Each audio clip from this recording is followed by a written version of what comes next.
안녕하세요. 오늘 저희가 여러분과 함께 아주 중요한 문서를 좀 깊이 파고들어 보려고 하는데요. 바로 웨스트민스터 신앙 고백서입니다. 개신교 교리에서 굉장히 중요한 문서잖아요. 네, 맞습니다. 특히 이 문서 14장 6절에서 이혼에 대해 어떻게 말하는지, 그러니까 어떤 조건에서 이게 허용될 수 있는지, 그리고 왜 그 과정, 절차를 강조하는지 오늘 좀 자세히 살펴보겠습니다. 네, 중요한 논의가 될 것 같습니다. 이 신앙 고백서가 딱 시작부터 인간 본성에 대해 좀 매섭게 지적하는 것 같아요. 네, 그렇죠. 사람은 본성이 부패해서 하나님이 맺어주신 관계를 자꾸만 부당하게 끝내려고 막 이유를 만들려고 한다 이런 경고를 하잖아요. 맞아요. 기본적으로 마태복음 19장 6절 하나님이 짝지어 주신 것을 사람이 나누지 못한다. 이 말씀이 결혼의 신성함을 딱 보여주는 건데요. 네, 그렇죠. 결혼은 정말 신성한 약속인데 근데 현실에서는 이혼이 일어나니까요. 바리새인들 예를 보면 좀 네. 그들이 모세가 허락한 이혼 증서 신명기 24장에 나오죠. 이걸 가지고 오히려 이혼을 구실로 삼으려 했잖아요. 맞아요. 예수님이 바로 그 점을 지적하신 거고요. 인간의 마음의 완악감 때문이라고. 네.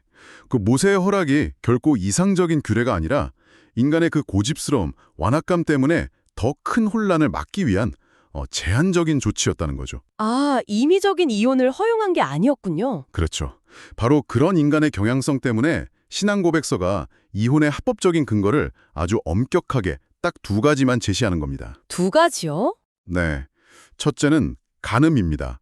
마태복음 19장 9절에 근거한 건데요. 이건 결혼 언약의 가장 기본적인 신뢰, 하나됨을 그냥 뿌리부터 깨트리는 행위로 보는 거죠. 네, 신뢰를 깨는 거니까요. 그럼 두 번째는요? 두 번째는 고의적인 유기입니다. 이건 고린도전서 7장 15절에 근거하는데요. 믿지 않는 배우자가 관계를 완전히 저버리고 떠나려고 할 때 남은 그리스도인 배우자가 그 관계에 더 이상 얽매일 필요는 없다는 그런 해석이죠. 아, 고의적인 유기. 이게 근데 좀 애매할 수도 있을 것 같아요. 그냥 사이가 안 좋아서 잠시 떨어져 지낸다거나 이런 거랑은 다른 거죠. 네, 아주 중요한 지적인데요. 맞습니다. 단순 별거나 성격 차이, 이런 거하고는 차원이 달라요. 신앙 고백서는 이게 고의적이며 회복 불가능한 유기여야 한다고 딱 명시하고 있거든요. 회복 불가능한 유기. 네. 그러니까 관계를 회복하려고 교회나 국가기관 같은 외부에서 노력을 했는데도 정말 돌이킬 수 없는 상태, 그걸 말하는 겁니다. 예를 들면 어떤 경우가 있을까요? 예를 들어서 아예 돌아올 생각 없이 다른 곳으로 거처를 옮겨버렸다거나 아니면 교회나 국가의 어떤 권면도 다 거부한다거나 혹은 가족을 부양할 의무를 계속 저버린다거나 아니면 회개하지 않으면서 심각한 폭력을 계속 행사한다거나 이런 경우들이죠. 아, 상당히 심각한 상황이네요. 네. 심지어는 배우자가 기독교 신앙을 가졌다는 이유로 너 신앙 버리지 않으면 같이 못 산다 하면서 떠나버리는 경우도 포함될 수 있다고 봐요. 중요한 건 정말 관계가 파탄났고 회복의 여지가 없다는 객관적인 판단이 필요하다는 겁니다. 그렇군요. 그러니까 간음이나 방금 말씀하신 그런 정말 심각하고 회복 불가능한 유기, 딱 이 두 가지 외에는 안 된다는 거네요? 네. 신앙 고백서의 입장은 그렇습니다. 근데 설령 그런 합당한 이유가 있다 하더라도 개인이 그냥 이제 이혼 사유가 됐네 하고 딱 결정할 수는 없다는 거죠.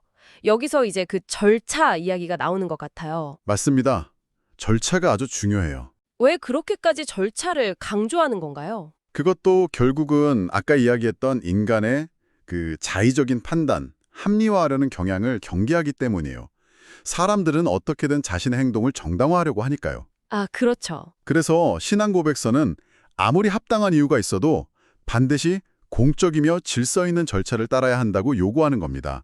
혼자서 결정하고 통보하고 이런 식이 아니라요. 그 공적이며 질서 있는 절차라는 게 구체적으로 뭘 말하는 건가요?